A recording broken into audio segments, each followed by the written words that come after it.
va commencer les recommandations. Bravo, bravo. Trop de bibi. Pas de Eden Ringos. Rocco. On va commencer tout de suite par la... l'exposition Metal Diabolus in Musica de... J'allais dire de Lys Sombre-Ciel. Pas du tout. C'est Lys Sombre-Ciel qui voulait aller voir cette exposition. Alors moi, j'ai très peu d'affinité avec le métal. Bon, j'ai découvert que j'en avais plus que ce que je croyais. C'est ton exposition. Et donc voilà, je m'étais dit, bah, let's go, hein. Autant découvrir des trucs par ma connaissance du metal. Donc c'est une exposition sur le métal, donc pas le, bien sûr, pas le métal qui sert à fabriquer des choses. Non, sur la musique. À la Philharmonie de Paris. Coucou Captain, comment ça va? Mais oui, mais parce que moi je considère que c'est pas du métal, pour moi c'est du hard rock. J'ai tout classé en hard rock en fait. J'adore l'acier, putain. Donc Philharmonie de Paris, donc j'y étais jamais allée avant, c'est la première fois que je me rendais dans cet endroit, ma foi, sombre. On va dire ça comme ça, parce qu'il y a pas... Enfin, on s'enfonce dans un tunnel, et puis voilà, vous ne reverrez plus jamais la lumière. Une exposition donc plutôt généraliste. En gros, si vous connaissez bien le metal, vous n'allez pas apprendre grand-chose, selon moi, ou selon Lys, parce que l'exposition est vraiment très généraliste. C'est pour moi à vocation d'un public assez peu averti. Les connaisseureuses donc n'apprendront pas forcément des choses, mais vous pourrez par contre observer des objets de collection qu'on voit pas partout. Donc ça peut être cool pour ceux qui sont des aficionados de ce genre de musique, et surtout des groupes qui le composent. L'exposition est organisée en plusieurs pôles, on va dire. Il y a un début historique, ensuite on a ce qu'ils appellent la chapelle, avec les sous-genres du métal. Donc ça, c'était en vrai, la partie sous les sous-genres était assez intéressante. Parce que bah, je suis nulle, moi, en classification de musique. Donc c'est pour vous dire que la plupart des groupes qui sont dans l'exposition, je les connais. Et j'ai tout mis dans hard rock, metal, mais voilà, c'est tout. Genre par exemple, Evanescence, c'est du nu metal, ou je sais plus quel autre groupe hyper connu qu'on a écouté dans les radios. En fait, le nu metal, c'était dans Linkin Park. Pour moi, c'est absolument pas du metal.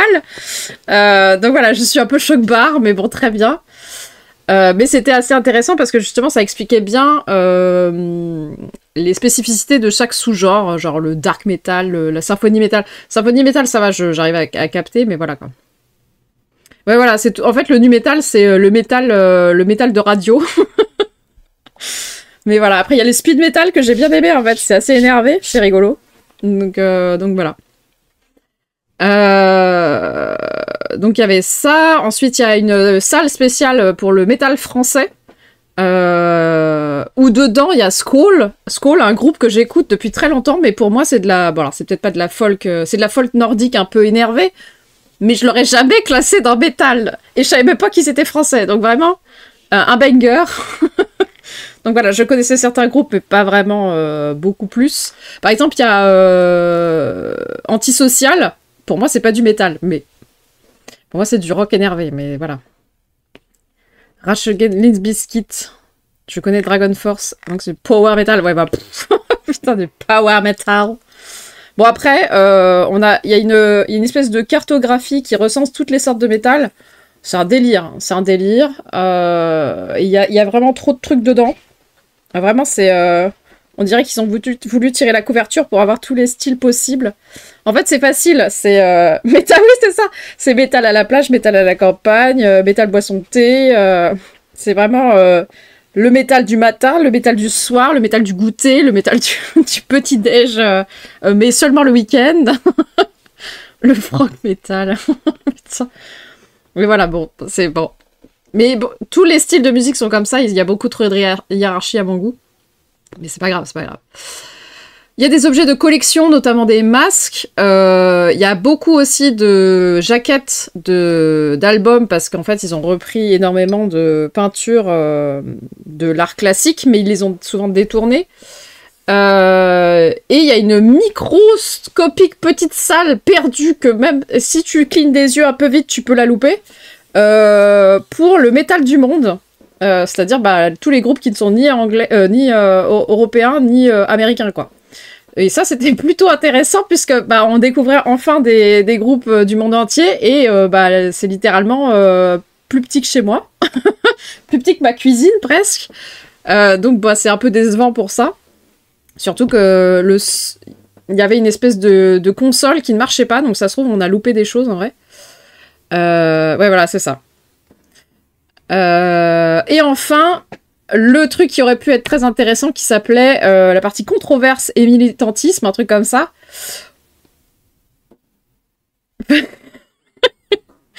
Comment vous dire qu'on a entendu le vent souffler? Comment dire, les controverses, il n'y en a pas des masses. Enfin, c'est pas cité de ouf. Et le militantisme, c'était pour dire que Gojira, ils font de l'écologie et voilà, quoi.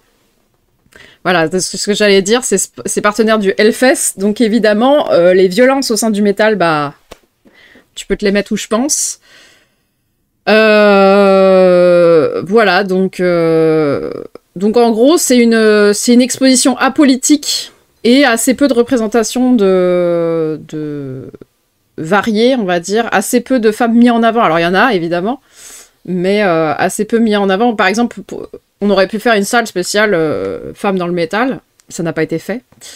Après, je dis pas qu'il faut forcément séparer les femmes des hommes, mais voilà, peut-être les mettre un peu plus en avant. Mais bon. Donc voilà. C'était une exposition, en vrai, assez mitigée. En gros, il y a des trucs qui manquent, qui sont assez flagrants pour les gens de gauche comme nous. Et enfin, c'est assez dépolitisé et mais ça reste intéressant pour d'autres trucs. Par exemple, il y a carrément un limite, il y a beaucoup plus d'espace pour Manson et Rammstein que pour le métal du monde, quoi.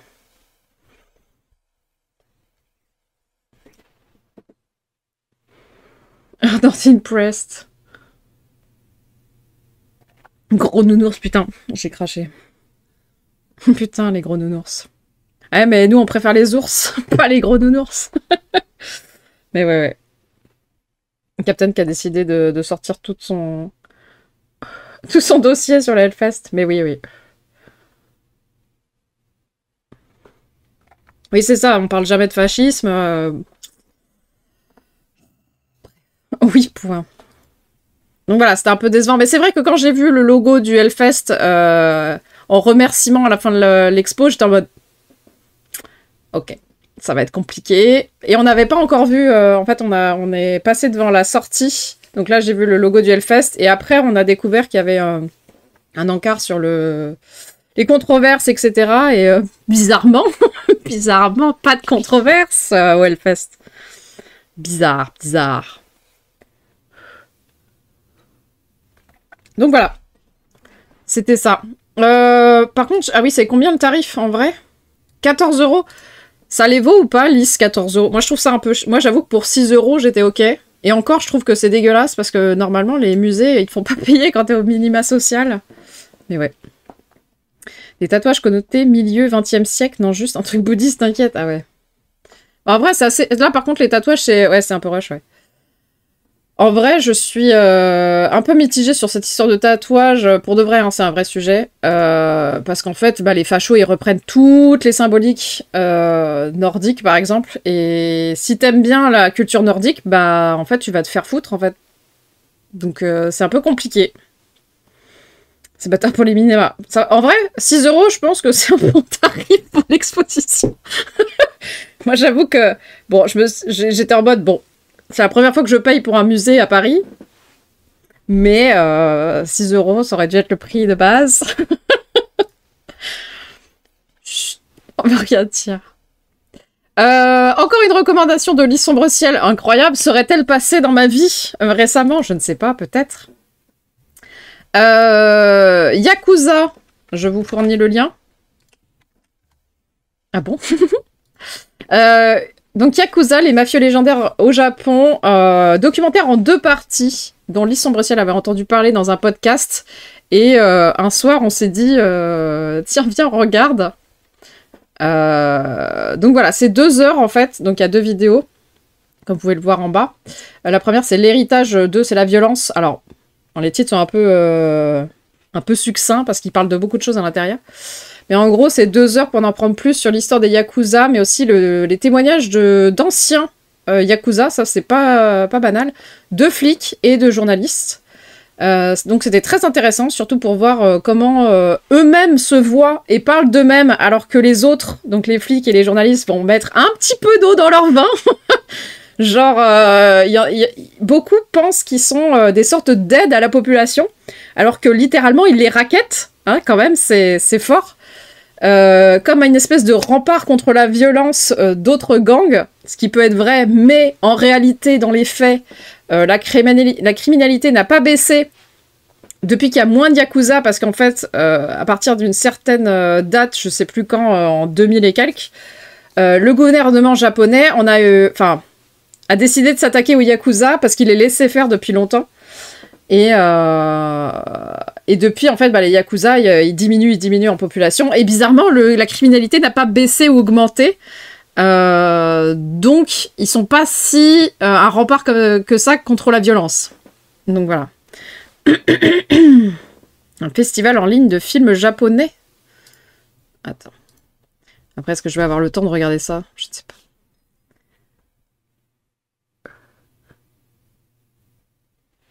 Est-ce qu'il n'y aurait pas du Ozu pour une fois? Parce que j'en ai ras le cul de jamais pouvoir en voir. Oh, c'est stylé. C'est rigolo, ça a l'air n'importe quoi. Oh, il y a le petit... il y a Léo. Stylé. Non, c'est vrai, c'est stylé, bravo. Sur Arte, il y en a? Ah, d'accord, il faut que j'aille voir, alors. Donc voilà. Donc en gros, à voir si le sujet vous intéresse. C'est que 2 heures de votre vie. Sinon, gardez les 2 heures pour faire autre chose. Hein. Personne vous en voudra de ne pas regarder un documentaire de gros weeb que nous sommes. Ça me parle, la musique, mais oui, je l'ai vu il y a pas longtemps, le film. Ah bah oui, oui. Et oui. Voilà, donc ça c'était ma recommandation YouTube. Enfin, on les a vus sur YouTube, mais en vrai c'est documentaire. Voilà. Allez, on enchaîne, il faut que je retourne détourer des trucs, moi.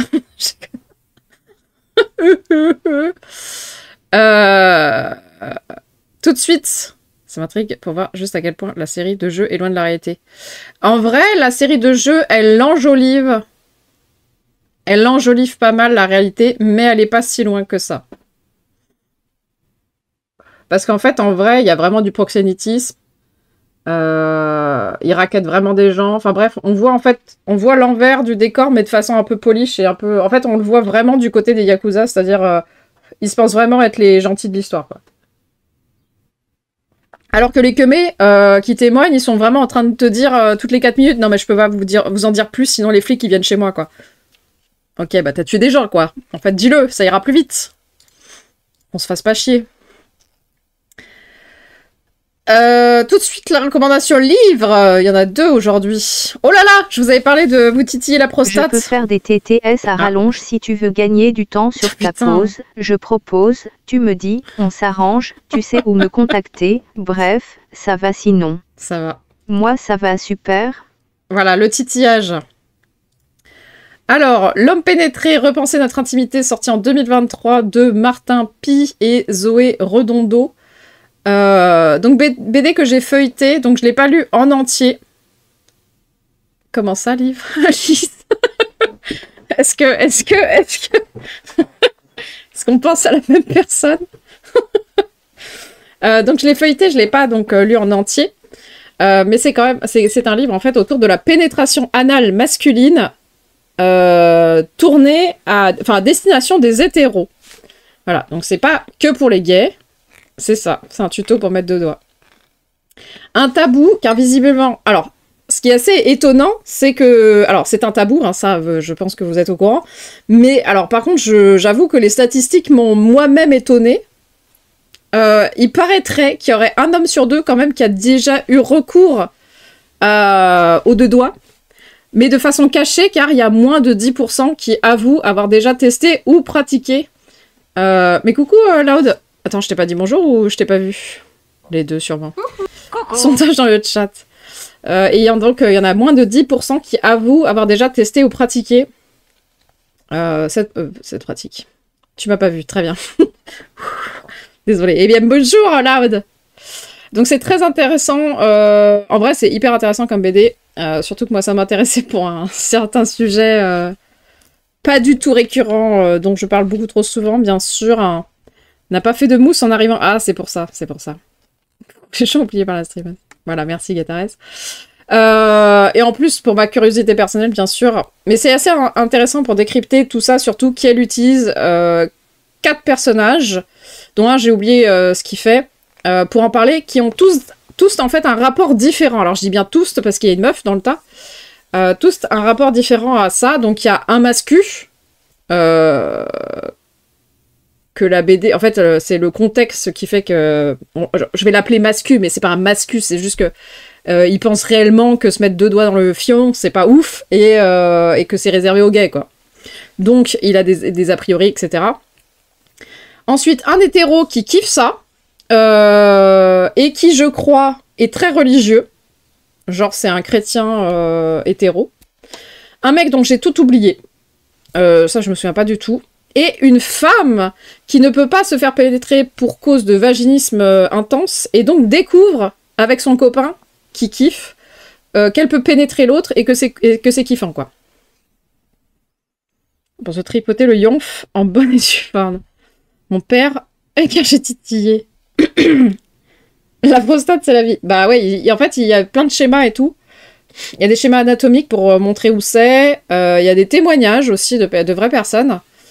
Et donc voilà, il y a ces 4 personnages qui donnent en fait une vision différente de tout ça. Donc j'ai vraiment beaucoup aimé parce que c'était vraiment un sujet... En fait, c'est un sujet assez rare, évidemment, comme vous pouvez l'imaginer, avec plein de mises en contexte, dont certains, j'ai pas... En fait, les passages que j'ai le plus passés, c'est ceux que je connais, c'est-à-dire le féminisme, les questions de genre, les questions de tabou autour du genre, surtout ce masculin. Donc ça, j'ai passé parce que je connais, hein. Mais pour ceux qui n'ont pas trop planché sur ces questions-là, c'est hyper intéressant de les mettre en exergue avec cette pratique, puisque évidemment, c'est le tabou qui fait que on teste pas.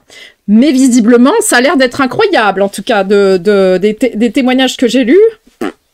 Ça a l'air quand même stylé. Donc voilà. Je vous mets un lien, c'est un extrait vers la BD. Bon, alors c'est vraiment le tout début, donc c'est les chiffres, mais voilà. Donc il n'y aura pas le tuto dans l'extrait, hein, bien sûr.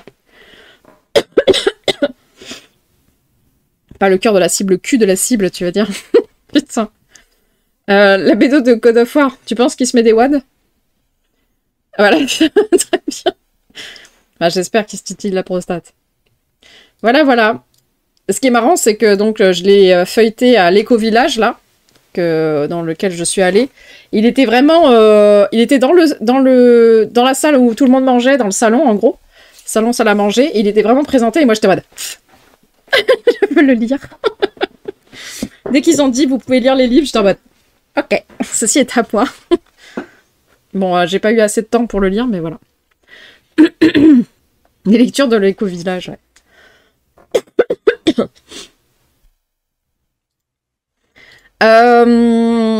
Ma deuxième recommandation de livre... non, pardon, ma deuxième sur 3, incroyable. De ce mois-ci, attention, 2 salles, 2 ambiances. Alors, encore une fois, c'est Lys. C'est la faute de Lys. Alors, je vous donne le contexte. Le monde selon Setchan de 2020, de Tomoko Oshima. C'est même plus la dépression à ce niveau-là. J'espère tout. Attendez, je suis en train de m'étrangler avec ma propre morve. Je reviens.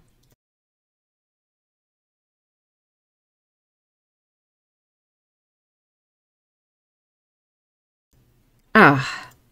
Donc c'est un manga one-shot offert par Lys Sombre Ciel. Donc c'était une de ses offrandes dans le temple satanique qu'est ma maison.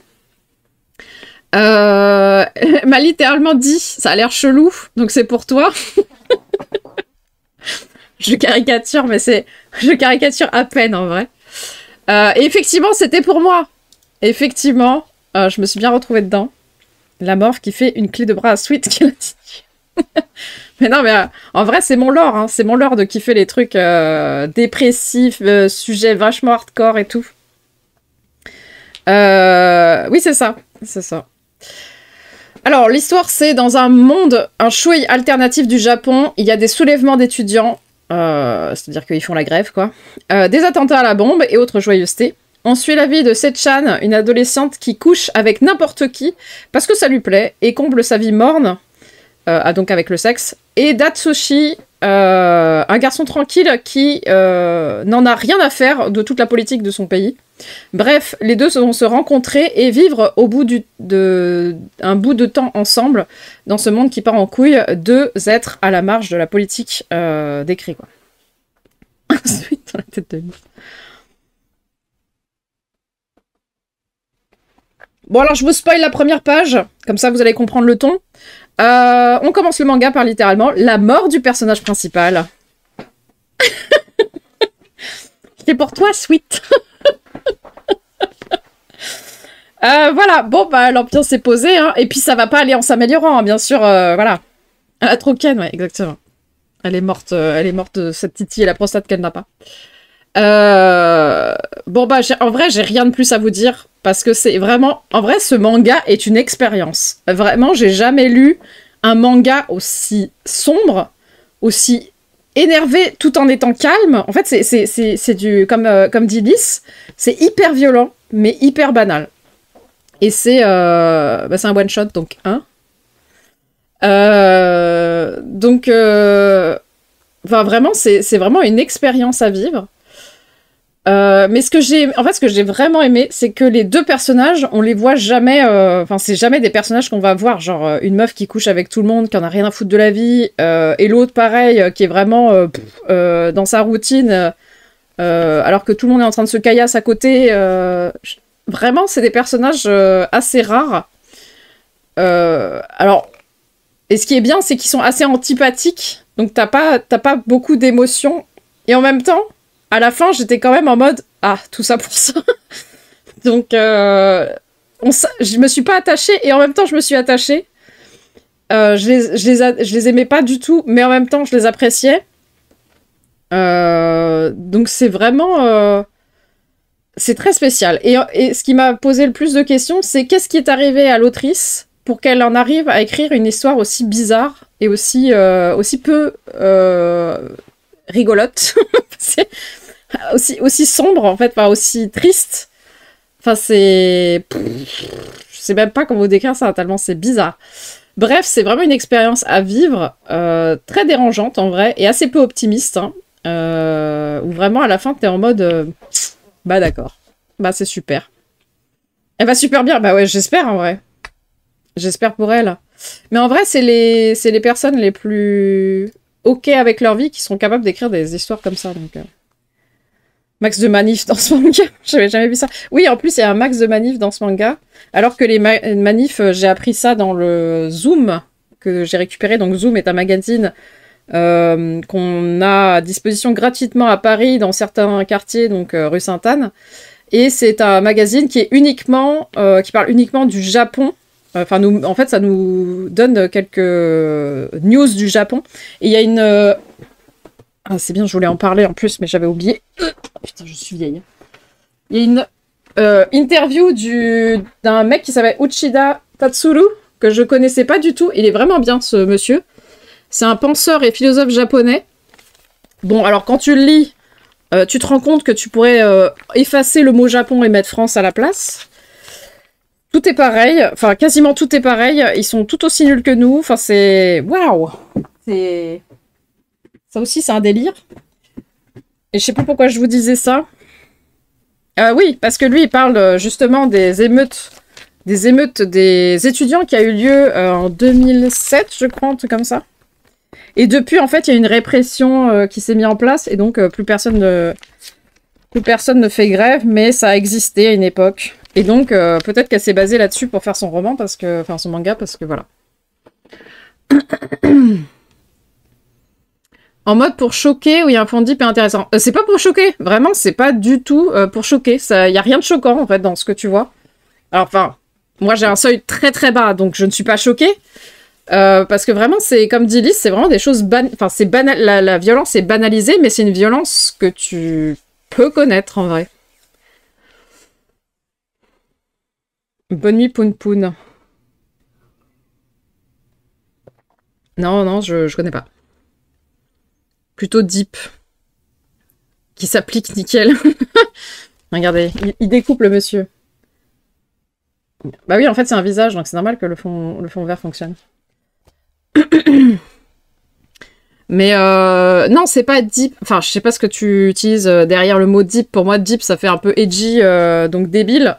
Là, c'est pas deep, c'est vraiment déprimé. Voilà, je n'ai pas d'autre mot que c'est la dépression, quoi. Mais la... Et en même temps, pas vraiment. Les personnages ont l'air ok avec cette vie, en fait. C'est ça qui est... C'est ça qui est étonnant, c'est que eux, ça leur va très très bien. Ils sont même ravis de vivre leur vie. Elle est ravie de coucher avec n'importe qui. En plus, ça la nourrit. Enfin bref... Eux, ils sont vraiment... Enfin, ils sont ok avec cette vie, en fait. C'est... Je ne sais pas quoi vous dire. Mais c'est vraiment une expérience, en vrai.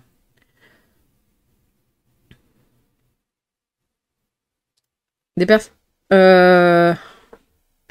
Moi, j'ai pas trouvé qu'ils étaient dépassés. Enfin, ils sont... Non, pour moi, ils sont déphasés. C'est-à-dire qu'ils sont pas du tout en phase avec les autres. Ils vivent dans leur vie, en fait. Ils sont dans leur bulle, et voilà, quoi.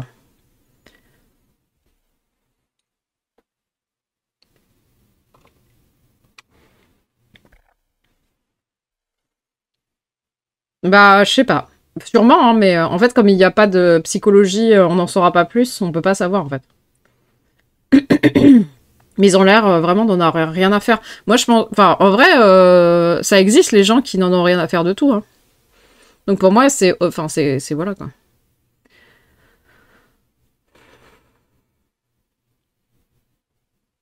Bah après, comme c'est un one-shot, si tu le trouves dans un Fnac, tu peux le lire dans une Fnac, quoi. Par contre, on a vu... Non. Sauf que... Le matin, devenait une médaille en oiseau. Ok. Alors pour l'instant, ça ne me parle pas plus. À part le fait que ça soit des oiseaux, mais voilà. Et comme il n'y a pas de thème dans ce que tu as dit, j'avoue que là, bon. Si c'est juste pour être bresson... Enfin, je sais pas. Après, j'aime pas le terme bresson, ça m'énerve. Je sais pas ce que ça veut dire, bresson. Pour moi, c'est... Comment on appelle ça C'est comme le mot edgy, c'est pareil. Ça minimise des trucs qui sont la vraie vie, quoi. J'ai jamais dit que j'aimais pas le slice of life. Attention. J'aime bien le slice of life si c'est intéressant. Enfin, c'est... Si c'est pas que c'est intéressant, mais c'est que c'est bien fait. La prochaine reco de Lys. Ah, c'est moi la prochaine reco. C'est moi qui l'ai conseillé à Lys. J'attends qu'elle tombe dans mon piège. Non, c'est juste qu'il n'y a pas les thèmes de Slice of Life, là. Parce que les Slice of Life, c'est bien, mais il faut des thèmes. Donc s'il n'y a pas de thème, à part me dire c'est Bresson, et que ça veut rien dire, Bresson, genre... Ouais, je sais pas quoi imaginer, parce que là, en plus, comme il y a des petits oiseaux, voilà.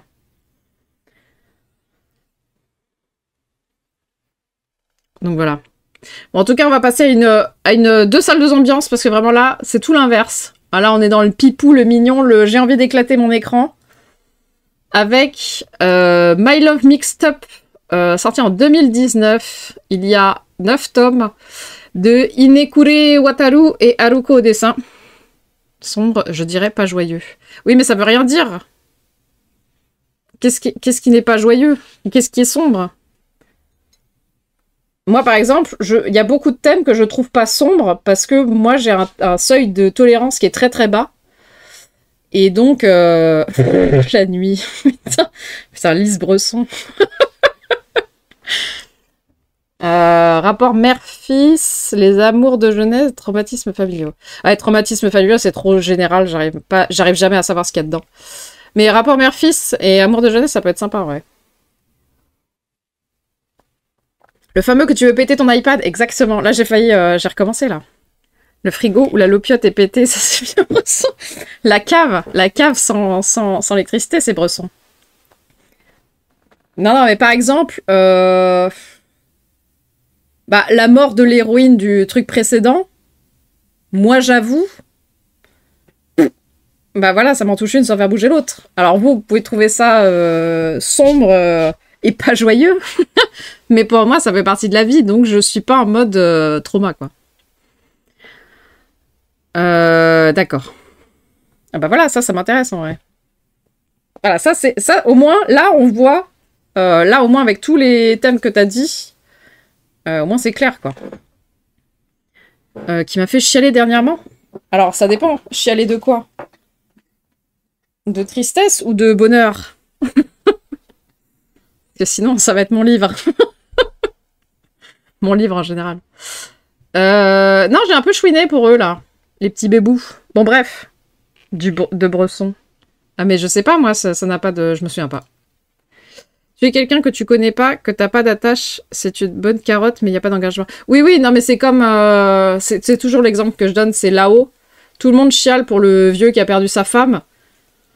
Moi, ça ne me touche pas parce que c'est direct. En fait, c'est du pathos gratos à mes yeux parce que j'ai pas d'attache émotionnelle. Alors oui, je comprends qu'il soit triste, mais je la connais pas, la meuf. Donc, elle arrive 5 minutes après le début du film, donc je suis en mode... Qu'est-ce que tu veux que je ressente? Je la connais pas. Elle est vieille, elle est morte. C'est tout. Bon, bah, c'est la vie. Passons à autre chose. Donc voilà. Bon, pour moi, c'est du... Voilà. Après, n'oubliez pas qu'il faut que je le revoie. Vraiment, il faudrait que je le revoie pour voir si je suis vraiment un cœur de pierre. Mais par exemple, la deuxième fois où j'ai vu le tombeau des Lucioles, je n'ai pas pleuré. Et je ne sais pas pourquoi ça ne m'a pas touchée. Tous les gens qui nous cassent les couilles avec Last of Us. Bah, je sais pas, je connais pas Last of Us. Après, c'est peut-être très bien et peut-être que je pleurais. Hein. Mais après, on n'est pas égaux. Ah, tu veux dire, ah oui, oui, c'est vrai que ça commence par il perd sa femme, c'est ça? 13 la série est terminée. J'avais beaucoup aimé à l'époque. Certains passages sont durs. Mais moi, j'adore ce qui est dur émotionnellement. Tu sais, hein, je me nourris de ça. C'est pour ça que Lys m'a offert le manga précédent. Elle avait pas tort, en vrai. En fait, j'ai caricaturé et j'ai fait une blague, mais elle a pas tort. C'est exactement tout ce que j'ai aimé. Hein. Y a rien qui va dans ce manga et je suis en mode miam miam. Ça, c'est du slice of life. Regarde, Guitares.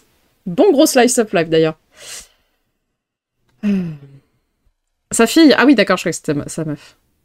Ouais, bah non, je peux pas être attachée. Si je trouve Bonne Nuit Poum Poum, en vrai, pourquoi pas, hein. Pun Pun. Moi, j'aime quand c'est dur. J'aime quand ça croque.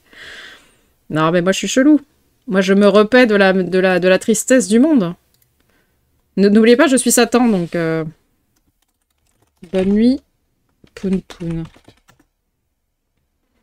Je sais pas si je vais trouver, en vrai.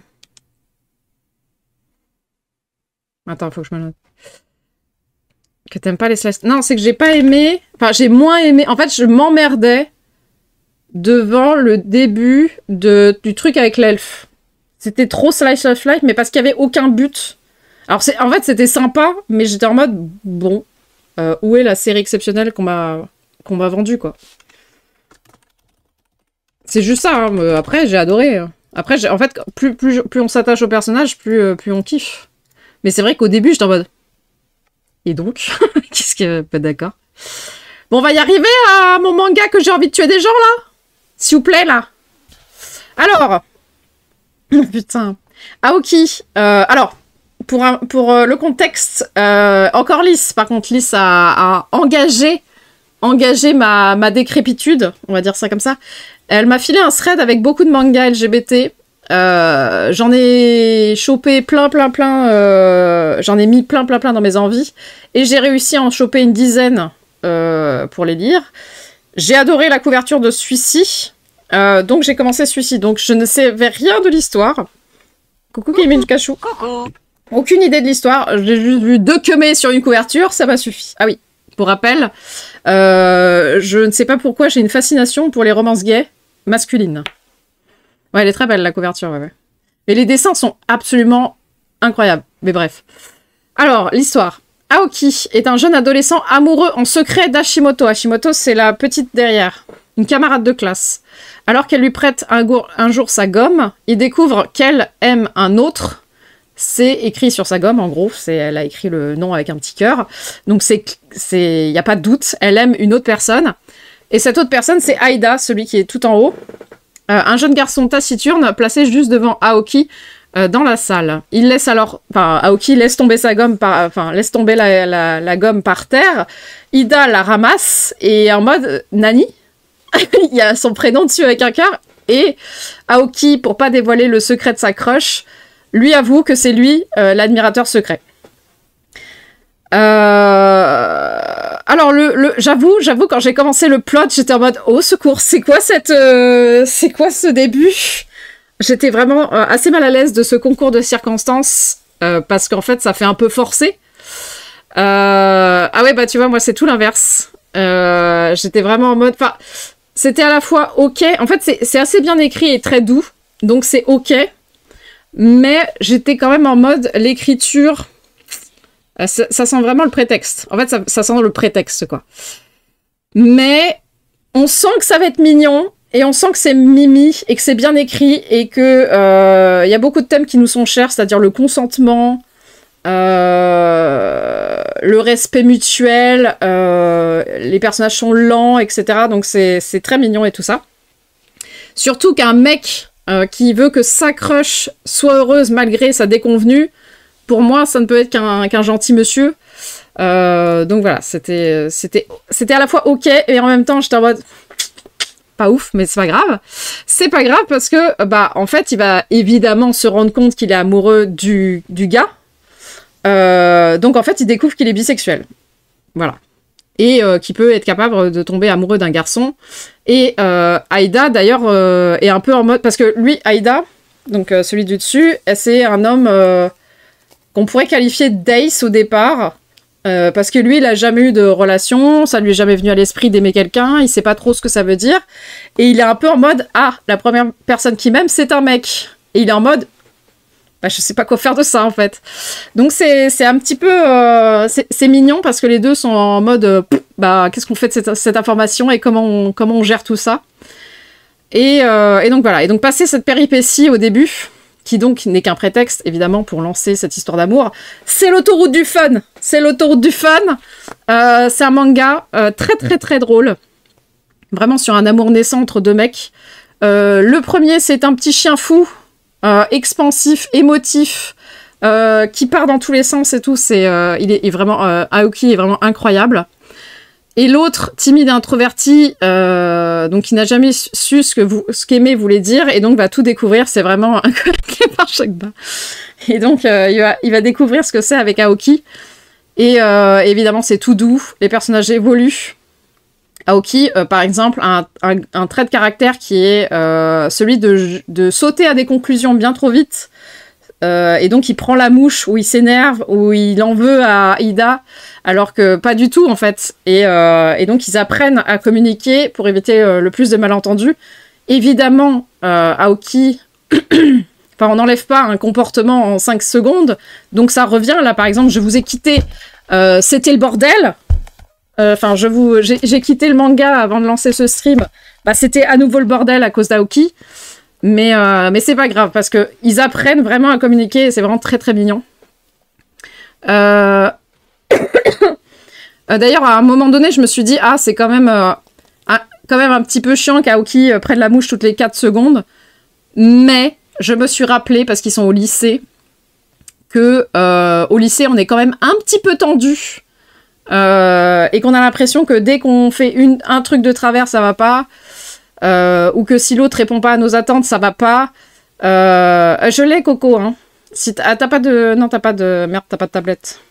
Enfin, t'as pas d'iPad. Si t'as un iPad, je peux te les passer.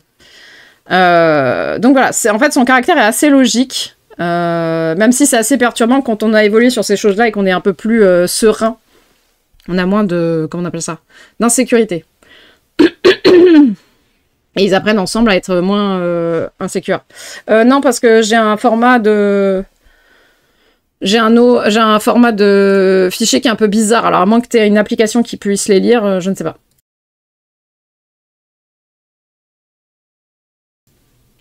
Mais je te donnerai l'extension et tu verras si ça se trouve, tu peux avoir un logiciel qui les lit.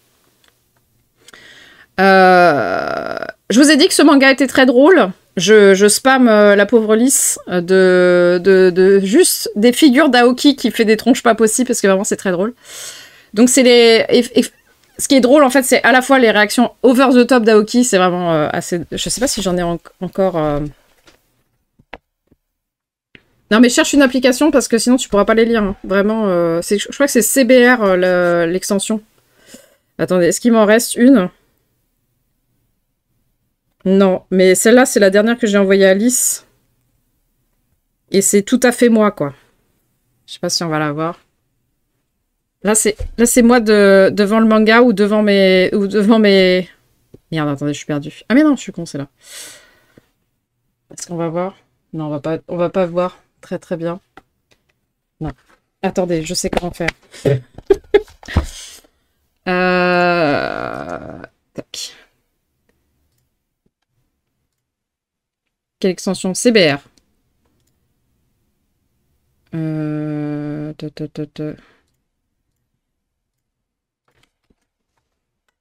Hop, voilà. Regardez-moi cette tronche. C'est extrêmement bien dessiné en vrai. Parce que là, je vous montre un truc qui fait peur, mais... Ça, c'est mon visage. La planche est parfaite. La truc est parfaite. Ça, c'est ma gueule devant mes personnages ou devant cette BD, bien sûr. C'est un simple point rare. Ah oui, d'accord. Bah ça, je savais pas parce que moi, je peux pas le lire sur mon PC. Ou alors, je les ai pas déchargés. Attends, je regarde. Tac. C'est-à-dire que si je fais clic doigt... Ah non, c'est CBZ. Pardon, CBZ. Je sais pas si les PDF peuvent être lus, par exemple. Voilà. Dans Calibre, mais Calibre, c'est pas sur portable. Après, il pourrait... Oui, tu peux les lire sur ton PC, ouais. C'est un point zip. C'est incroyable. Alors, attends. Bah moi, si je fais clic droit, je peux rien faire avec. Hein. Tu peux clic droit... Non, bah non, je peux pas. Je peux les compresser, mais je peux pas les décompresser. Oui, oui, je sais que sur PC, mais je parle pas de PC. On parlait du portable de Coco. Rename en zip. Tac. Zip.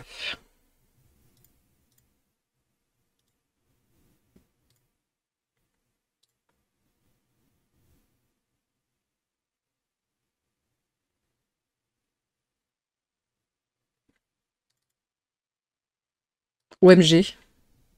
Il y a tous les P... Oh là là, moi qui me faisais chier. Non, bah merci Flo. Bah voilà, il faut tout renommer en point zip et tout des... Zapala, pif, paf. Tout des machins. Moi qui me faisais chier à screener toutes les planches qui m'intéressaient parce que évidemment j'ai pris des références. Des barres. Ok. Et ben je peux fournir la dose. Mais c'est lisible donc c'est des PNG. Bah alors il faudra juste ouais, les regarder sur votre PC quoi. The Life Hacker, exactement. Donc voilà, ça a été vraiment un excellent moment. Alors j'en suis à l'avant-dernier tome, donc bientôt fini, donc je vais chialer. Mais voilà, excellent moment, voire trop, j'ai envie de les beugner. Alors c'est pas celle que tu penses, je pense, les références, parce que ils sont un petit peu mous du genou. Ils vont lentement, si tu vois ce que je veux dire. Donc voilà, très bon manga, très mimes, très adorable. Envie de casser des gens, des jambes, des gens, on ne sait plus. Donc voilà.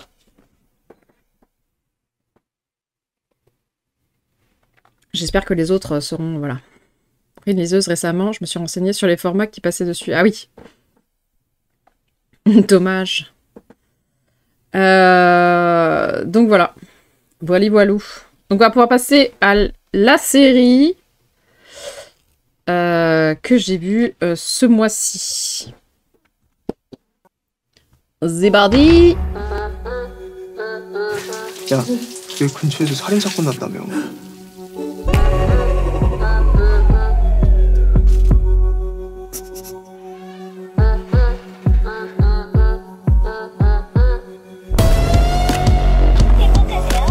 여기 어제 일했던 사람 있잖아요. 이름이 이탕이에요? 살면서 죽이고 싶은 사람 생기는 마음 저 그거 정말로 잘 이해합니다. 농담이에요? 제가 죽였습니다. 죽이고 보니 죽어 마땅한 인간들이었다. 김 씨의 신원이 강원도 연쇄 살인 사건의 용의자인 여모 씨로 밝혀지면서 사람을 둘이나 죽였는데 증거가 없다.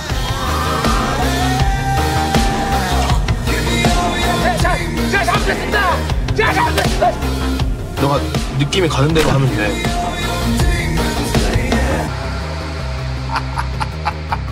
그냥 살인마 아니냐? 너는 달라. 확신 있어?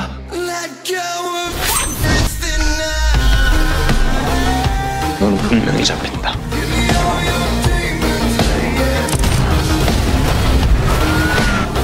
답이 없다고 해도 이게 내 선택이다. Et voilà. A Killer Paradox. Sorti en 2024 sur Netflix, créé par Dami Kim avec Woo Sik Choi, Son Suk Koo, Lee Jun Lee. Donc ça a été recommandé par mon daron. Il m'a même pas expliqué le plot, donc voilà. Donc c'est à moi de vous expliquer le plot, et attention, ça va être un peu bizarre. Enfin, merde, je me suis trompée de touche. J'ai fait par réflexe. Donc le plot du premier épisode, c'est Lee Tang, un jeune homme sans problème, tue un homme presque sans raison. S'ensuit une réaction en chaîne qu'il n'avait pas prévue. Alors ça, c'est vraiment le plot de base.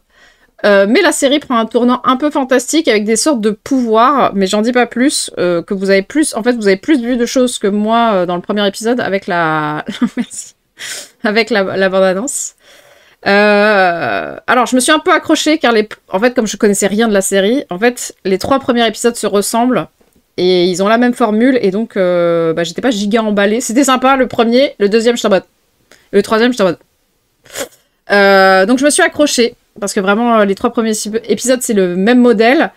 Lee tue quelqu'un et on apprend que quelqu'un ou quelque chose peut le dénoncer et après ça sera désamorcé. Donc j'étais vraiment en mode oui, bah j'ai compris en fait. Donc c'est un jeu du chat et de la souris puisque il y a un flic qui est en train d'enquêter sur ces meurtres qu'on sait pas qui c'est qui les fait quoi. Puis la série prend un tournant inattendu, mais j'avoue que j'ai toujours pas compris ce qui se passe alors qu'il manque 2 épisodes quand même. Donc en gros pour le moment il y a vraiment zéro morale ni but à tout ça. Alors, peut-être, j'en ai plus appris avec le trailer qu'avec la série, parce qu'effectivement, c'est une sorte de... il va falloir je pense qu'il va falloir nous choisir ce qu'on pense de tout ça. Donc, c'est peut-être pour ça que je trouve qu'il n'y a pas de but ni de morale, puisqu'en fait, ça va être à moi de choisir. Car tout a l'air un peu random. Voilà. Alors, c'est divertissant, hein, mais je reste assez perplexe devant. Alors j'aime bien le personnage du flic, assez cliché, mais l'acteur l'incarne bien. C'est un flic qui cherche la vérité autour d'un autre cas que celui qu'on suit, qui l'obsède depuis des années, et par la même occasion pourchasse notre héros, parce que notre héros, quand même, il tatane un maximum de gens, donc il est en mode, il faudrait peut-être l'arrêter quand même. Alors qu'il a effectivement zéro preuve contre lui, mais il a l'instinct que c'est lui le meurtrier, donc voilà. Donc vraiment ce personnage commence vraiment comme l'archétype du flic solitaire et bourru, mais c'est joué assez finement et assez subtilement, donc ça passe, et en plus il a une bonne bouille plutôt sympa. Mais il y a un truc que j'ai vraiment beaucoup aimé dans cette série, et je pense que ce que tu as dit, Guetares, c'est les idées de mise en scène. En gros... quand il y a 2 plans qui se suivent, entre les deux, il y a ce qu'on appelle un cut. Donc c'est littéralement, on coupe et hop, on passe à un autre plan. Ici, il y a des raccords entre les plans, plutôt inventifs et rigolos, c'est-à-dire qu'il y a des pannes, alors des panoramas en gros, il y a souvent des panoramas, par exemple, c'est ceux que je détecte le plus, par exemple, il va y avoir un personnage qui tombe comme ça, et ensuite la caméra va effectuer le même mouvement, mais pour un autre objet ou autre chose, en fait. Et ça, c'est hyper inventif et rigolo. Bon, c'est littéralement 2 secondes dans un épisode, mais ça suffit à être hyper satisfaisant. Il y a des assez jolis plans, enfin voilà, c'est assez travaillé dans la mise en scène et la réalisation. Mais après, pour l'histoire, j'avoue que je ne suis pas transcendée pour le moment. Après, c'est pas nul, hein, mais c'est juste que je la picore. Des fois, je me rappelle qu'il faut que je continue, Mais voilà, quoi. Alors, qu'est-ce qu'il a fait? J'ai 4 ans. Ah oui, d'accord, ça y est, j'ai compris. Je ne connaissais pas ce mot. J'avoue, il y a des idées assez cool. Oui, bah, je pense que, ouais. Elle a bien retranscrit, en tout cas, ça. Donc voilà, je la conseille pas plus que ça, malgré ce côté thriller qui passe à la limite du fantastique. Mais bon, c'est sur Netflix, si vous avez Netflix. Sinon, vous savez que la semoule netflixienne est délicieuse. Et qu'en plus, tous les sous-titres sont intégrés, donc n'hésitez pas. Alors par contre, c'est un des rares fichiers où le sous-titre bug de ouf. En fait, il veut sous-titrer vraiment tout et n'importe quoi. Donc des fois, il y a des personnages qui parlent et en même temps, il y a la télé qui parle. Donc on se retrouve à avoir des sous-titres un peu bordéliques de la télé et du personnage qui parle et on sait plus trop où on en est. Bon, c'est effectivement, ça aide pas trop à comprendre ce qui se passe, quoi. Comment ça? Qu'est-ce qu'il a fait? Non mais je sais pas, j'ai vu le J'ai 4 ans et après j'ai vu Loud qui a sorti de coin de l'œil, j'ai vu l'émote slip, mais j'ai pas compris. Attends. C'est un genre de Dexter. Pas du tout. Non, pas vraiment. Ce moule sweetienne de Cathy. Non, moi je fais rien, moi. Moi je fais rien, j'ai juste un site, enfin 2 sites et puis basta. Donc voilà. On va rester en Asie avec la recommandation suivante.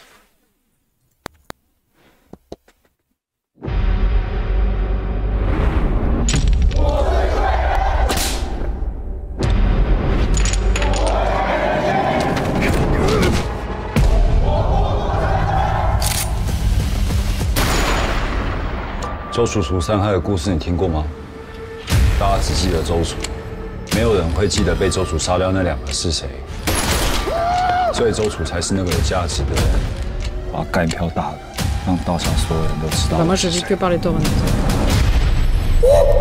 这就是我的价值。你认识香公仔吗？20多年前跟警察火拼，用光了新一分局所有弹药。他在哪？ 不好意思，是要剪头发了吗？先生，你已經偷睇咗我成晚，你認錯人了吧？傻嘢！要離開還是留下？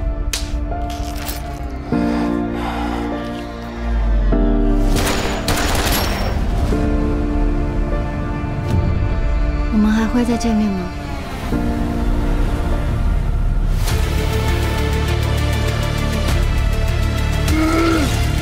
應該是體內有不乾淨的東西。我非常感謝尊者，讓我成為了一個新造的人。人的死都是咎由自取的。我不是怕死啊，我是怕死了都没人记得。你死留命，你心慈手软，一拖再拖，最后只会酿成大祸。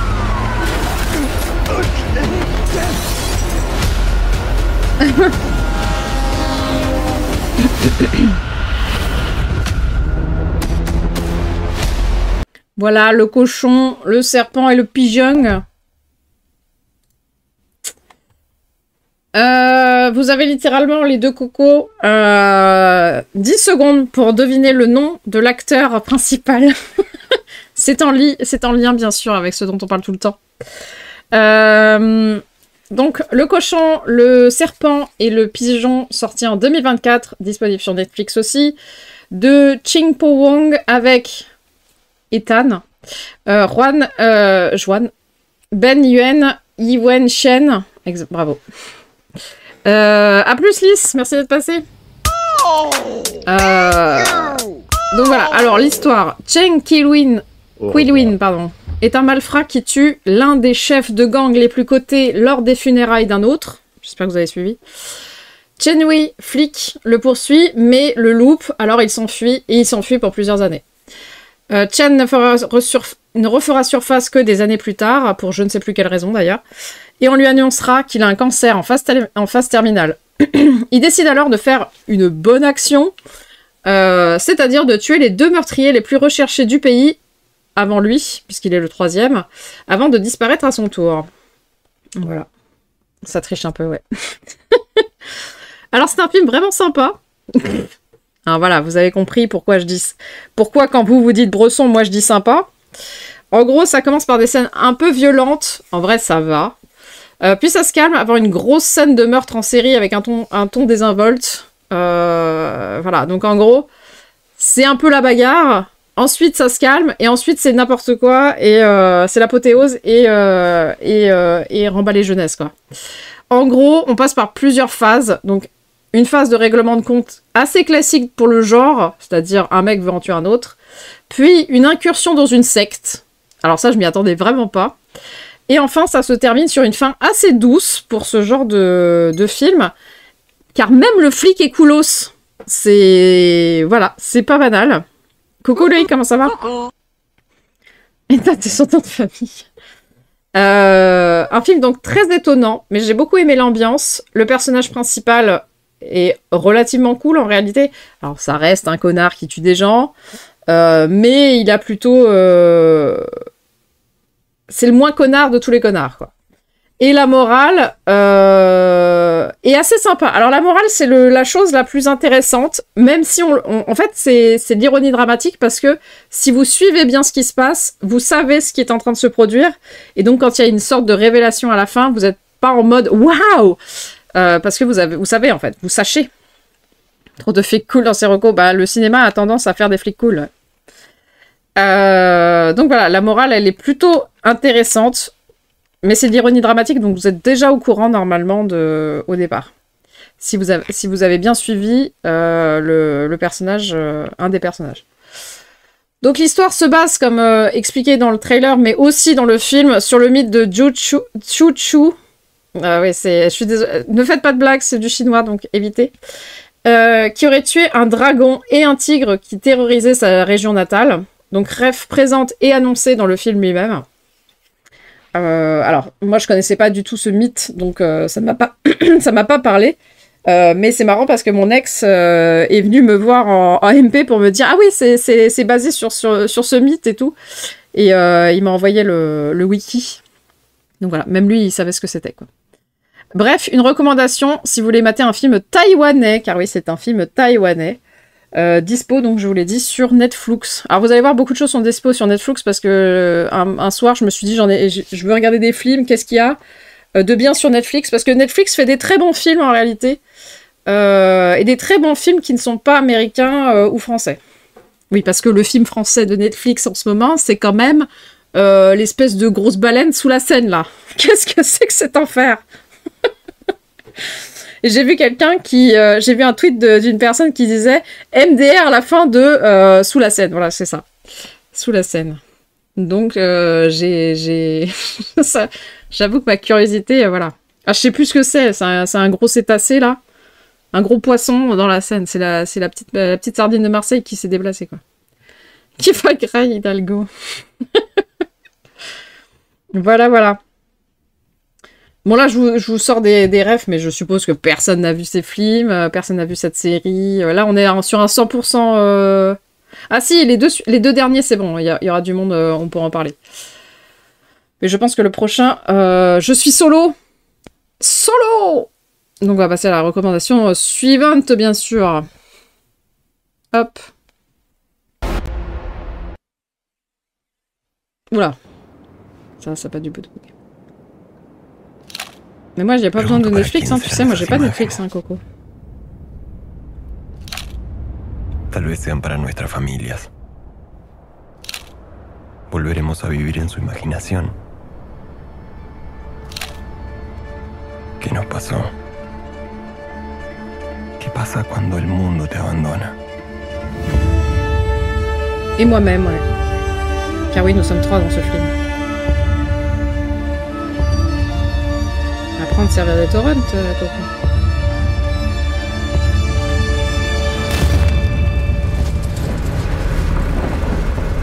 ¿Qué pasa?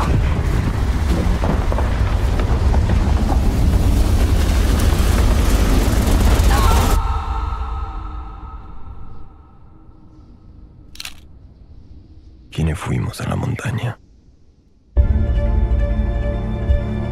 Voilà, le cercle des neiges, et pas le cercle de la neige, comme j'ai cru. Pour son titre français. Cercle des neiges, sorti en 2024, de Juan Antonio Bayona, avec Enzo Vogrinci, Roldan, Simone NP, Mathias Ricalt, je sais pas prononcer. En 1972, un avion uruguayen s'écrase en plein cœur des Andes. Pour ceux qui ne savent pas, les Andes est une chaîne montagneuse extrêmement neigeuse et assez haute, donc c'est la merde.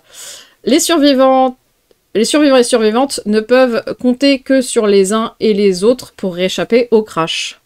Donc c'est un film catastrophe d'un événement qui a réellement eu lieu et dont il y a eu des survivants. Et là, je ne vais pas mettre survivantes car toutes les femmes sont décédées. Alors j'avoue que j'aime bien ce genre de récit. C'est très Bresson, comme vous dit. Alors lui, celui-là, il est vraiment Bresson en plus, pour une fois. Lui, il est vraiment hardcore. Parce qu'évidemment, le film que j'adore, Catastrophe, c'est Everest. Mais c'est un film américain, donc il reste américain, et donc c'est moins énervé que celui-ci. C'est pas la même chose, mais voilà.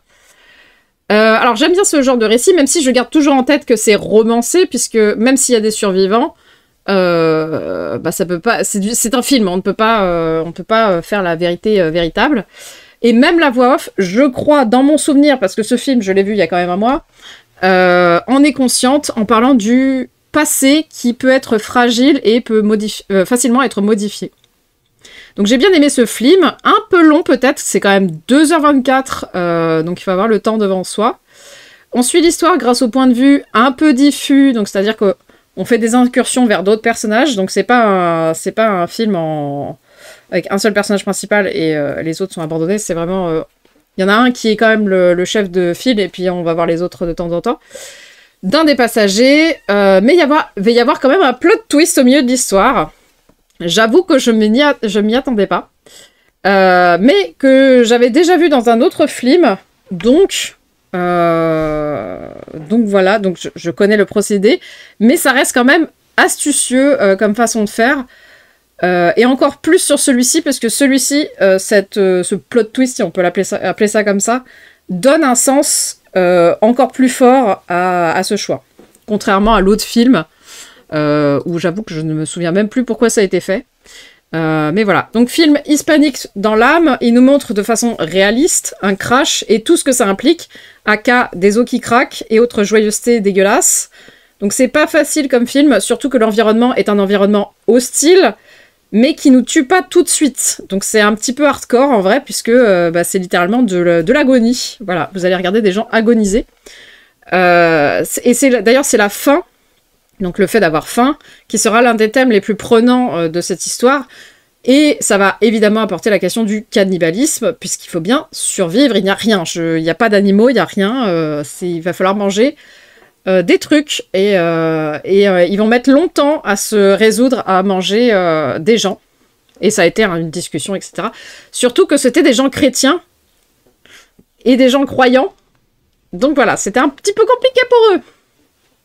Donc je vais pinailler juste une fois, juste pour le lol, sur le réalisme, parce que vraiment, beaucoup de choses étaient très réalistes, jusqu'à nous mentionner que leur pisse devient noire à cause du manque de nourriture. Et en gros, le seul point que j'ai relevé qui était un petit peu pas très réaliste, parce que... Mais après, peut-être que c'est juste pas montré dans le film, c'est que leur barbe ne pousse jamais. Voilà. Alors ils auraient pu juste nous montrer, je sais pas, dans le fond, quelqu'un qui se rase ou quelque chose comme ça, mais ils se rasent jamais, et leur barbe pousse pas. Alors voilà, à un moment j'étais en mode, c'est bizarre quand même. Donc voilà, c'est vraiment de la pinaillage pour pinailler, hein. C'est vraiment un détail. Donc voilà, j'ai bien aimé ce film en vrai, parce que j'aime les films comme ça. J'aime quand c'est sombre, j'aime quand les gens se mangent entre eux. Putain. J'aime quand les gens chialent, j'aime quand les os sont craqués. Non mais voilà, en gros, à voir si le genre vous intéresse ou si la survie en milieu hostile vous intéresse. Voilà. Les cheveux en noir comme mon âme. J'aurais créé une romance vu le pitch. Il y aurait pu avoir une romance en vrai. Bon, peut-être que la dame serait décédée, mais voilà. Tu l'as sur le bureau. Que de la joie, que du fun. Le corps du Christ, ouais, bah visiblement, il voulait pas manger le corps du Christ. Oui, mais avec de la vinaigrette. Ben là, il n'y avait pas trop de vinaigrette, il y avait de la neige. Voilà, de la neige. La neige est sponsorisée par Gillette. Voilà. Non, mais en vrai, ils auraient pu se faire des couteaux, vu qu'il y avait la carcasse de l'avion qui devait être coupante, en vrai. Ils auraient pu se raser comme ça sur la carcasse, comme ça. Voilà, voilà. Donc après, c'est vrai qu'il est un peu long. 2h24, j'avoue que je les ai sentis passer. Surtout que moi, vraiment, j'ai l'habitude de ne jamais regarder ce genre de détails. Donc, je me lance dans un film en me disant ça va durer 2 heures. Et quand il est 23h30, t'es là. Un jour, ça se termine ou... je peux aller dormir? Je peux aller dormir, moi, en fait. Laissez-moi tranquille. Voilà. Bah, on va passer à un des films que, au moins, des gens ont vu. Je parlerai moins seule. N'hésitez pas à faire des retours, bien sûr. Résumé Bresson, putain, qu'est-ce que j'ai dit? Libérez-moi, con de flim. Con de flim. Tout de suite, la suite. Close your eyes and you will find yourself. When I was a boy, my mother used to tell me a story of a demon king and his army. They brought fire and terror to the land. Until they faced the protector of the people, the White Monkey.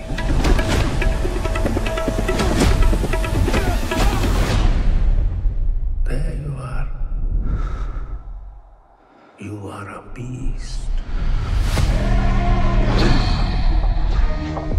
In this city, the rich don't see us as people. Give me the job no one wants to do. I'll do it. Anyone who forgets their place, it doesn't turn out well for them. This is not the place to work if you can't handle that sort of stuff.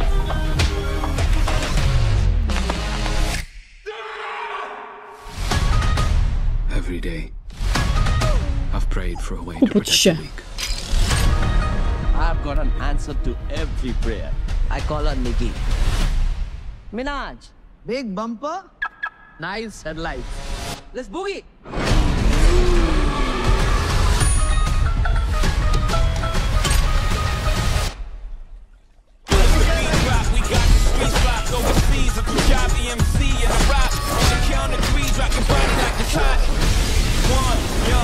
Non, les poissons. Voilà, c'est ce que j'ai pensé. Oh putain, elle était dans le trailer.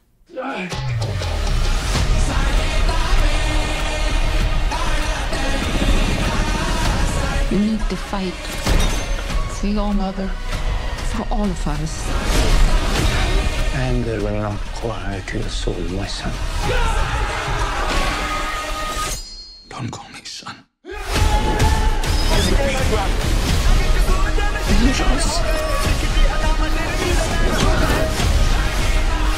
It's time to remember. Bon, cette bande-annonce est aussi longue que le film d'avant.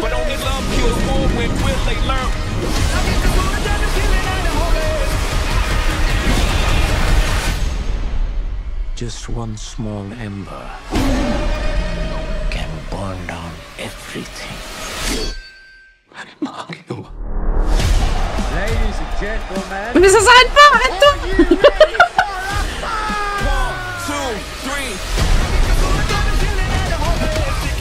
Mais c'est bientôt fini, oui.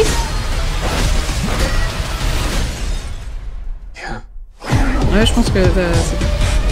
Waouh, waouh, waouh, waouh, les effets. Oh putain, ils ont engagé quelqu'un là. Ok. Bon. En vrai, si vous êtes obligé de voir le film pour le voir monter dans l'ordre en fait, parce que là ils ont juste pris le film, ils l'ont démonté dans l'ordre et voilà. Alors, Monkey Man, sorti en 2024, pas sur Netflix puisque c'est sorti en salle, de Dev Patel, avec Sikandar Kher, Shalto Copley. Un jeune homme tente de survivre dans sa ville en participant à des combats de boxe clandestins. Il trouve alors le moyen d'accéder à l'élite de sa ville pour assouvir une vengeance vieille de plusieurs années. Le film est fini. Alors, c'est un film de Dev Patel, écrit par Dev Patel, joué par Dev Patel, et Dev Patel vous accompagne au cinéma si vous allez le voir. Bon, alors, sinon, c'est un John Wick avec une dimension sociale marquée et revendiquée, ce qui en fait un film bien plus intéressant que son modèle, cité dans le film lui-même. J'aime beaucoup ce que fait Dev dans ce film de vengeance, car au-delà de ce trope cliché vu et revu, on peut y déceler une critique sociale, mais surtout une émancipation des classes les plus pauvres et les groupes discriminés. Appelle le popcorn, exactement. En gros, le héros s'appuiera sur les couches dont il vient, c'est-à-dire les pauvres, mais aussi sur un groupe de personnes non binaires à genre trans, vous mettez ce que vous voulez pour les nommer, qui l'aideront dans sa quête, une belle alliance qui rend la fin du film bien plus prenante qu'une bête vengeance personnelle et sans saveur. En plus de tout ce bagage, Dev nous offre de très très beaux plans, c'est réfléchi, c'est léché, une belle mise en scène. Il y a des moments drôles, comme les sifflements quand il enlève son t-shirt, ou quand celui qui l'exploitait se retrouve comme un con au milieu de l'arène. Et bien sûr, pour regarder Dev Patel pendant 2 heures, parce qu'il est très beau. Voilà. Allez, c'est un film recommandé, n'hésitez pas à y aller. Tiens la porte au WC. Il vous tient la main pendant tout le film. Ouais, il est très très beau. En plus, il est habillé en costard, en costard 3 pièces, quasiment tout le truc, là, je suis là.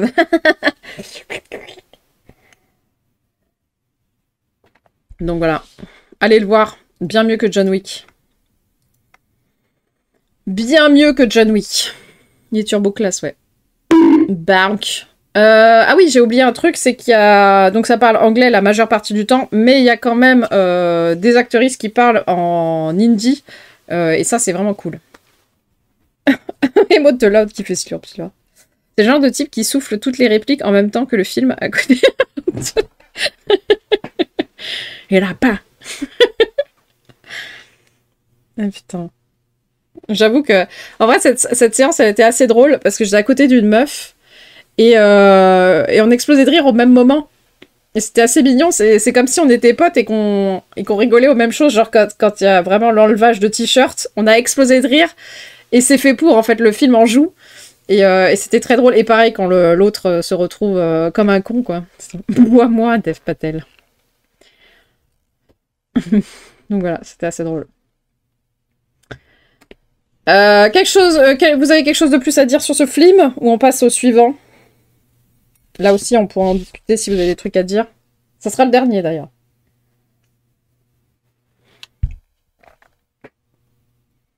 Avec les textes sur John Wick. Ouais, bah non. On peut pas être d'accord. Moi, j'avoue que le cinéma américain... fatigant.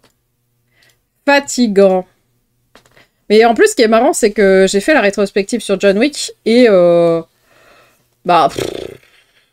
je sais même plus ce que j'en dis, mais tu vois, de mon souvenir, donc j'ai pas vu le dernier, et j'y suis pas allée, en fait. Ça m'intéressait pas. Et pourtant, je sais que devant, je sais pas si je pense que je me fais chier, et en même temps, ça passe, tu vois, c'est un peu bizarre dans ma tête. Mais par contre, je sais que dans le dernier film, il y a une idée de mise en scène très intéressante, mais qui est tirée du jeu vidéo Hotline Miami. Donc ça, c'est très cool. Ça, c'est assez cool. Mais sinon, est-ce que je vais me taper le film entier pour voir cette scène? Je ne pense pas. Donc voilà. Bon, peut-être un jour, si vraiment j'ai rien d'autre à faire, mais c'est assez peu probable. Donc tout de suite, la suite.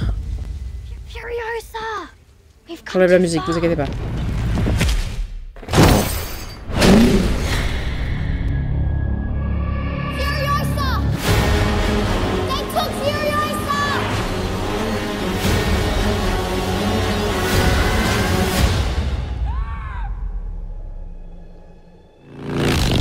As a child, my world was forever changed. My mother was magnificent. Un manque de respect flagrant, visiblement. Who do we have here? She's from a place of abundance. This is our destiny. My childhood. My mother. I want them back. I want them back.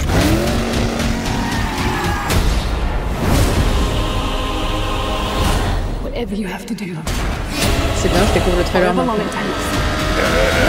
Promise you'll find your way home. Protect the green place. It's time to take what's rightfully ours. Ready, steady, go. Go!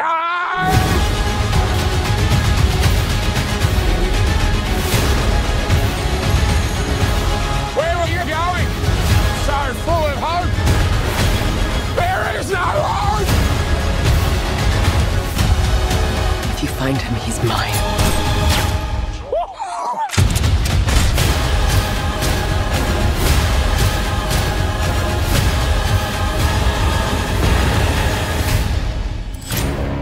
Ça c'est marrant, hein, on n'a pas la même vision du There film. will Hein. always be war, but to get home, Furiosa fought the world.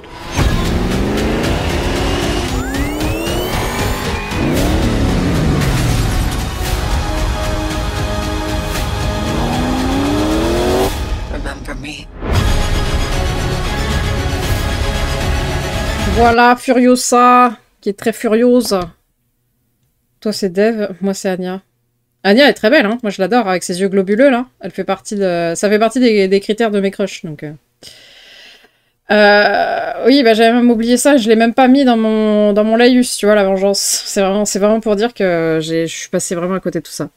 Alors, Furiosa, sorti en 2024 de George Miller, avec Anya Taylor-Joy, Chris Hemsworth et Tom Burke.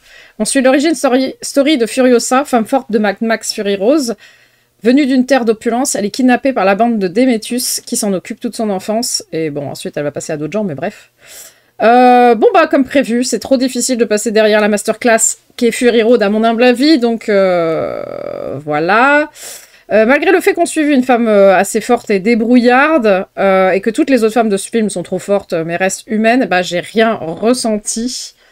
J'en avais même oublié cette histoire de vengeance, c'est pour vous dire. Donc là, je suis en train de faire de l'improvisation sur ce thème, puisque je me suis souvenu à la fin du film qu'en fait, j'ai compris à la fin du film qu'elle cherchait à se venger de Demetrius, mais en vrai, c'est pas si mal que je m'en souvienne pas, parce que justement, alors on sent qu'elle veut se venger de lui, mais à chaque fois, elle choisit de faire passer d'autres choses en priorité.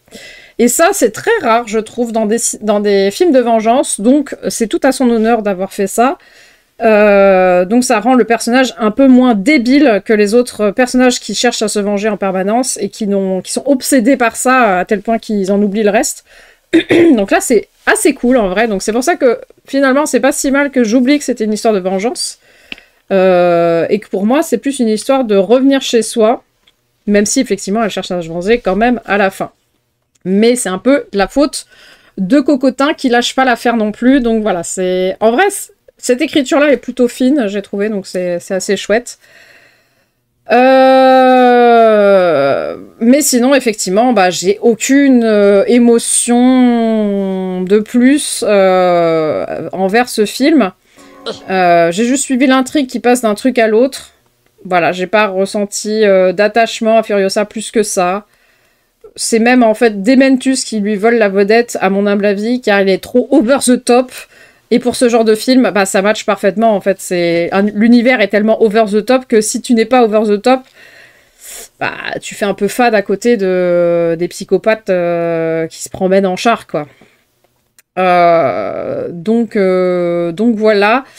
Demetrius, d'ailleurs, est un homme un peu, voire beaucoup débile, qui pense que à court terme, qui fait selon ses envies, et donc en fait, c'est un être qui n'aurait jamais dû survivre à ce monde, parce qu'il prévoit rien, en fait. Donc en vrai, je ne sais pas comment il a fait pour survivre, mais visiblement, ça fonctionne, et donc voilà, ça en fait quelqu'un de très étonnant.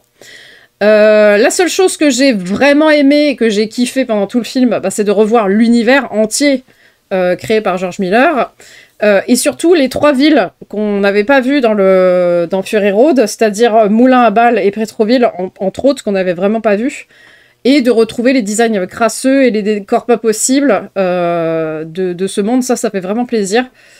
Voilà, en gros, c'était sympa pour l'univers. pour moi, mais sans plus, mais comme attendu en vrai, donc c'est pour ça que j'avais zéro hype envers ce film, et c'est pas plus mal, comme ça je ne suis pas déçue, je suis juste, bah, c'était ce que j'attendais en fait, j'attendais rien de mieux, rien de plus, et c'est pas en dessous de mes attentes, puisque j'en ai assez peu, donc voilà, Gladiator Clacos. Oui, bah oui.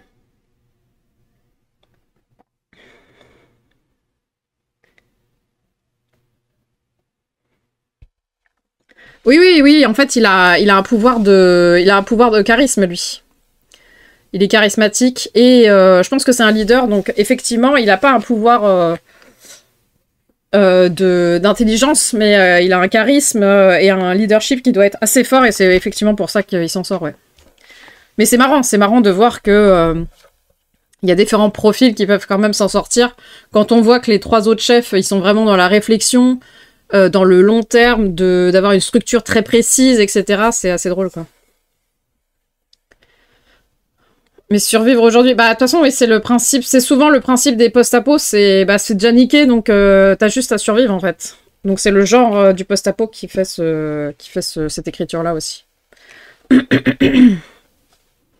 mais voilà. Après, c'est comme dans Fury Road, le but du jeu, c'est pas de sauver le monde, hein, c'est de sauver les 5 meufs, enfin, les emmener à un endroit, quoi. Les promener, faire le tacos.